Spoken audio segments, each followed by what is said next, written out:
yo te quiero preguntar, porque claro, hay un elenco de criaturas a lo largo de la península ibérica enorme, más de lo que la gente seguramente se piense, y tú te decidiste a hacer sobre los gigantes.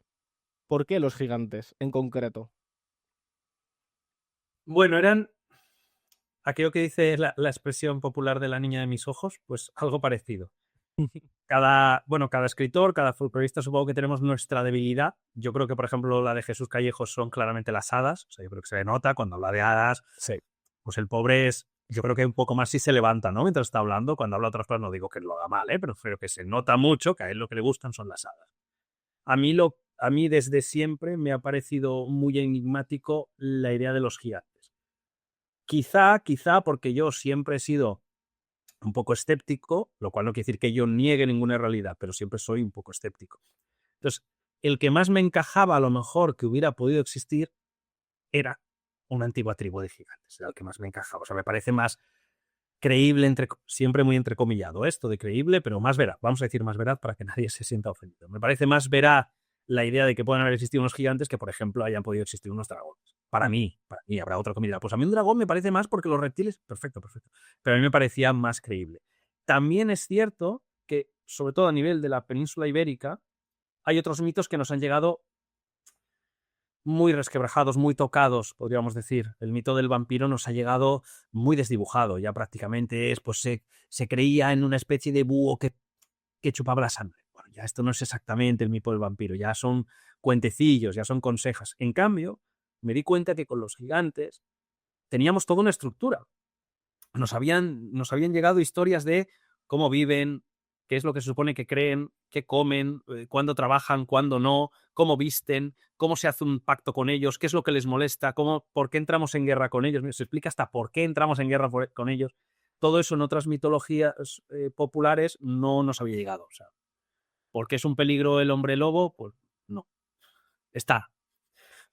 ¿Qué pasa con los duendes? Pues bueno, con los duendes hay algo, pero también estaba, pues eso, con muchísimas lagunas, vamos a decir. En cambio, el gigante, dentro de que, por supuesto, como toda tradición oral, hay contradicciones, hay agujeros, luego lo veremos, aún así teníamos lo suficiente para poder explicar perfectamente toda la idiosincrasia de un pueblo. O sea, si hubieran existido, toda la información que tenemos explicaría perfectamente cómo vive un pueblo. Hmm. O sea, si donde pones gigantes, en vez de poner gigantes, pusieras maorís o pusieras los galos, funcionaría, porque te explican qué creen, qué comen, dónde viven, qué hay que hacer para hablar con ellos, en qué se especializan, etcétera, etcétera. Y eso me llamó mucho la atención. Digo, y esto yo creo que merece un libro porque es un mito más completo que otros, y es una pena que todavía yo no lo haya trabajado. Entonces les hice la propuesta a Maldragón, y Maldragón yo creo que me vieron tan ilusionado que dijeron, bueno, vamos a ver si lo hace bien, ¿no? Vamos a darle la oportunidad. Yo creo que no se estampará y efectivamente pues fue bastante bien. O sea, crowdfunding en que la gente se volcó muchísimo. Se volcó muchísimo también incluso Arte Feudo, que yo le dije, pero no tenías que hacer esto, que no vas a dormir, que te has vuelto loco. Y dice, ya, pero es que me dijiste hacer una figura y llevo aquí sin dormir. Y digo, bueno, Quedó muy chula, ¿eh? Quedó muy chula. quedó muy chula. Yo le dije, pero ¿qué has hecho? Y dice, no. Claro, tú estás acostumbrado, que no digo que no lo hagan, pero tú, a un artesano y ya está. Pero no. Él te dice, no, y he buscado tu nota de tu libro en la página 116 que hablas de que era capaz de arrancar la piel de un oso y por eso le he puesto la piel de un oso. Y digo, ay, madre mía. O sea, el tío ahí estudiando, dibujando, bajándose antiguos tratados de anatomía para ver. Claro, porque he buscado el neandertal que se parece. Y yo, ay, madre mía. O sea que al final muy contento. Pero la razón, resumiendo mucho, es esa, porque ese es un mito que nos ha llegado muy completo, que no necesita compararse con otros de fuera, que a veces yo tengo que hacer una especie de puzzle, ¿no? Como no nos explica cuál es el origen de las hadas, pues me voy a la mitología francesa o me voy a los ingleses o me voy al norte de Italia en que se explica que las hadas eran los espíritus de no sé qué. Aquí no. Aquí no tenemos por qué salir de nuestras fronteras ibéricas. Bueno, Portugal, estoy metiendo a Portugal también. O sea, toda la península ibérica no tenemos que salir de aquí para explicar el mito de los gigantes. Con lo cual me pareció bellísimo. Digo, esto merece un libro.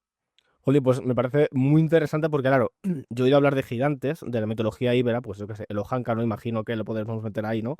Y todo ese tipo de criaturas grandes, pero no sabía que había tanta información a nivel de casi tribu, ¿no? De que puedes saber su idiosincrasia, así que luego te preguntaré sobre ello, pues me parece muy interesante. Entonces, claro, llegados a este punto, hablando de gigantes, muchas personas se imaginarán que estamos hablando pues de criaturas enormes, de gran tamaño. Pero claro, luego tenemos mitologías como por ejemplo, la nórdica, en la que un gigante no tenía por qué significar que fuera enorme. Entonces, te quiero preguntar a ti directamente, ¿qué es un gigante y cuál es su origen en la mitología íbera? Vale, pues muy, muy rápido, muy sencillo.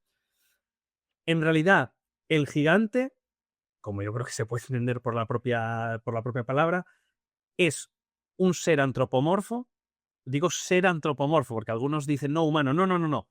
La mitología es muy clara. Ser antropomorfo, anormalmente más grande que un ser humano. Es decir, si un ser humano, no sé, hoy ya casi todos miden 1,80, ¿no? Claro. Pero en tiempos era unos 70, unos 60. Pues de repente resulta que estas criaturas, como mínimo, eran 2,5 metros, 3 metros. Como mínimo.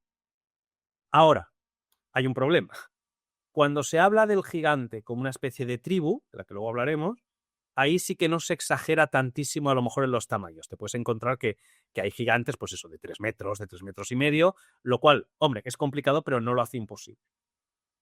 Pero dentro también de estos gigantes, también encontramos otras tipologías, si lo queremos llamar así. Porque también aparecen los gigantes entendidos casi como unas deidades o genios, para que me entiendan. Es decir, cuando a ti te dicen, por ejemplo, los hombres granizo, que se lo puede conocer gente que sobre todo sea de Aragón, en realidad son altos como una montaña. Incluso ellos se pueden convertir en montañas. Dicen que un día se cansaron, ¿no?, de estar entre nosotros y que dijeron, bueno, pues nos sumimos en un profundo sueño del que quizá algún día despertemos. Nos hemos convertido en montañas. Fíjate qué diferencia. 2,5 metros contra centenares o miles de metros. Pero claro, no son técnicamente el mismo ser. Todos son gigantes, todos están bajo el paraguas del gigante, pero no está. Y luego una tercera vía, luego otro me podría contestar que él quiere otra característica, pero bueno, a grandes rasgos, muy a grandes rasgos como siempre. Una tercera vía de gigantes son los que yo llamo los gigantes imposibles. Son los monstruos de la mitología. Son gigantes enormes, son gigantes que tienen solo un ojo, son gigantes que tienen 3 brazos, son gigantes que los brazos, o sea, perdón, no solo los brazos, las extremidades son anormalmente largas. Y dice, bueno, en vez de que el brazo le llegue como a nosotros, ¿no?, hasta hacia los bolsillos, pues casi le llega hasta las rodillas. Bueno, o sea, normalmente, en vez de tener los pies como nosotros, pues los tiene redondeados. Tiene, en vez de 5 dedos, tiene 9. Tiene 2 filas de dientes. Es decir, esas características monstruosas. Estos casi todos yo los llamo en broma o los asusta niños, porque juegan ese papel de ojo que el coco te va a comer, que el ogro te va a comer, o los polifemos, porque hay muchísimos gigantes, sobre todo los que son más malvados, que tienen un único ojo y ya sabemos que son antropófagos, que secuestran a niños o humanos, que son muy agresivos, que normalmente viven solos o en pequeñas comunidades, ¿no? Los mouros pueden ser todo un pueblo, se supone, tienen hasta un palacio, luego hablaremos, pero los ojancanos, pues muchas veces en las leyendas es un ojancano, 2, ¿no? Entonces son como esos monstruos que representan toda la fiereza, la brutalidad que puede tener la naturaleza. Hoy tenemos una visión, bueno, por desgracia con la Dana me parece que ya hemos visto que la naturaleza puede ser brutal cuando quiere, ¿no? Que un abrazo, por desgracia, a toda esa gente. Pero antes, pues una manera de enseñar quizá a los niños lo malvada, lo peligrosa que puede ser la naturaleza era a través de estos seres. Porque el ojancano es brutal, el ojancano cuando anda los árboles, ¿no?, destroza los árboles, destroza el bosque, tiembla el suelo. Son fuerzas del caos. O sea, estos seres que te digo más monstruosos juegan un papel del caos. Si te fijas, ya que has dicho la mitología nórdica, los Jotun salen de un río de veneno. Son una fuerza destructiva, una fuerza imparable, a la que luego la civilización tiene que, ¿no? Civilización siempre sobre el dios del trueno, que es el que tiene que destruir este caos y por tanto traer el orden. Pero esta tercera vía también es muy interesante, que son los gigantes cuando son unas fuerzas del caos. Que lo destruye todo, claro. Claro, es que al final con ese tema veo que hay como diferentes, bueno, todo lo que llamamos son gigantes, ¿no? Porque al final son como, pues eso, lo que has dicho tú, ¿no? Como seres antropomórficos grandes. Pero claro, pueden haber de diferentes tamaños. y de diferentes tipos. Al final, pues volviendo un poco a la mitología nórdica, ¿no? Claro, la gente habla de Loki, por ejemplo, como si fuera un gigante, o de incluso de Fenrir, que podría ser también como un gigante, y al final uno tendría como una forma más humanoide y otro es un lobo grande. Pero aquí sí que tenemos como esa idea, ¿no? del gigante prototípico que es como una especie como de troll, ¿no? O una especie de ogro grande. Hay una cosa que me parece muy curiosa de esto, y es lo que has dicho tú, que claro, antes la estatura media de la gente era bastante más baja. O sea, no sé si los romanos a lo mejor medían 1,60. Entonces, si se encontraban a una persona que midiese como un jugador de la NBA, automáticamente pensarían que es un gigante enorme.